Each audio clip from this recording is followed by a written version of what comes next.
Hey everybody, this is Nick from Got Tech, the podcast, and gottech.com.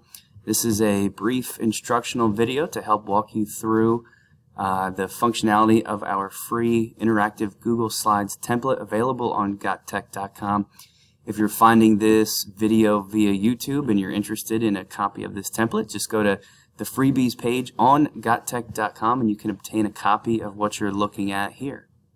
So if you have a copy of our template, then you have a pre-created, pre-linked 5-question quiz, essentially. It's meant to sort of allow the students to self-assess. It's going to do pretty much what a Google form would do, where they select answers and get feedback based on those answers.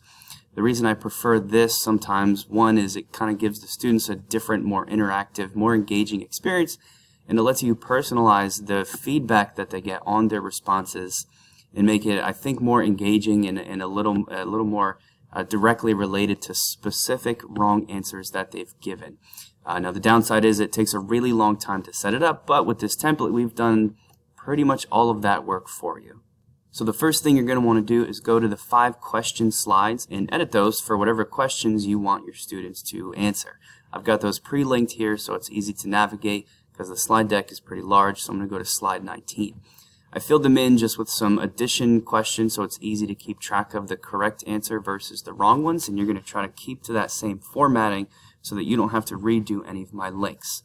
Let's say you want to redo this for a history lesson about the Declaration of Independence. So I'm going to edit in what year was the Declaration of Independence signed. And of course you can resize this, edit, add pictures, whatever you want to make it your own and make it fit with your class. Now you can do the same editing process with the answers. Just keep in mind to make sure your correct answer is the same shape as mine. 1776 is the right answer, which is going to correspond to the answer 4 from my original addition question. You could change it, but this will make sure you don't have to redo any of the linking that I've previously done. Now let's set some wrong answers, maybe 1750 and maybe 1876. Now when the students are taking this, they'll click these different shapes and be directed to a certain slide that gives them feedback based on what they've clicked. So we want to edit those feedback slides next. If you click the right answer, you'll see that that's already linked to slide 28, so you're going to go there where they'll get the prompt that they got it correct, and you have the opportunity to add in any additional explanation. Now for this one, there might not be much to explain. One, because they got it correct. Two, because it's pretty much just a simple recall question. You'll also see I've pre-linked a button here that will take them to the next question since they got that one correct. So now we're going to go back to the question slide. It was on slide 19, which I can quickly navigate to over here. I want to edit the feedback slides now for the wrong answer. 1750 is the wrong answer. When they click that, they'll go to slide 31 and see this. This is where you can edit out some additional explanation tailor-made to that response. I think it's also kind of a cool spot to put in some links to external sources. So if I know I want the students to check out this page, I can just link that here, and of course Google will take them straight there. They check the link. This button is pre-linked to go back to slide 19 so they can try to pick the correct answer. If they do pick it wrong again, then there's the 1876 option, which takes them to slide 34. You might want to edit this with the same link for those students, or maybe there's another link that correlates specifically to that wrong answer. And this is why I really like using slides, because you can really make these feedback pages containing whatever information you want. So now you've fully edited question 1. And now that I'm done with question 1, I'm going to go back and repeat this process for the other 4 questions as well. There's a little home button up here that can always quickly take you back to the very beginning of the presentation. The next question is on slide 43.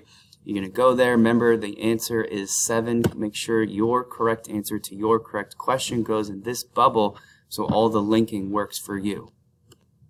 So let's wrap it up and just take a look at what the student experience should be like going through this. The teacher instruction slide, you'll delete that before posting these slides or sharing it out. So your students will start here, just some brief description of what to do. Make sure that you tell them, or they've read, that it should be in presentation mode, and they don't want to use the little slide progression bar down here, since what they're supposed to do is navigate by clicking images within the slides themselves. So pretty clearly they click here to start, they come to the first question, let's say they get it wrong, click 1750, they click your link, they go to try again, and they get to choose a second option. This time they probably get it correct, 1776, where it takes them to the next question in line. If they ever get confused, it's pretty self-explanatory. They can click the home button. It does take them all the way back to the very beginning, but that home option is always a way to sort of get back to where they're supposed to be. Now you might have some students who either don't read these directions or don't really care about the formative assessment process and will attempt to use the slide bar here and just go forward. If they hit forward, that's the purpose of these slides. I call them buffer slides, and there's so many of them, so they can kind of do this a couple different times through a bunch of these slides, and to them it just looks like they're seeing the same image. This will say, hey, you're doing too much clicking, and prompt them to go back to where they started. So after any given question, even if they just say they click here in the frame of the slide so it advances them, it kind of lets them know that's not what you're supposed to do. Click here to return to that question and actually try and answer. Now they can sort of defeat that if they click. I think I only put in 8 buffer slides, so eventually they will get to one of these correct things. But that would be the worst case scenario. I think for the most part students understand that it's kind of better for them to go through the process of actually selecting answers. But you can kind of explain that to them. But this is really just a tool for them to test and help themselves. So I want to wrap up the video by just returning to my teacher instructions and really highlighting this number 7. The most successful way I've used these is embedding the slides presentation on a Google site.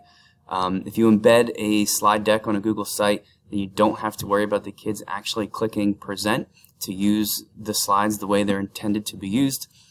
Sort of the default mode when you embed the slides is to already be in present mode, so they can really just click within the frames of the slides on your website, and it kind of does the work for them. It's the most user-friendly way for them and for you, really. So hopefully this video helps. Hopefully you find these templates useful, and hopefully they bring something additional to the formative assessment in your classroom.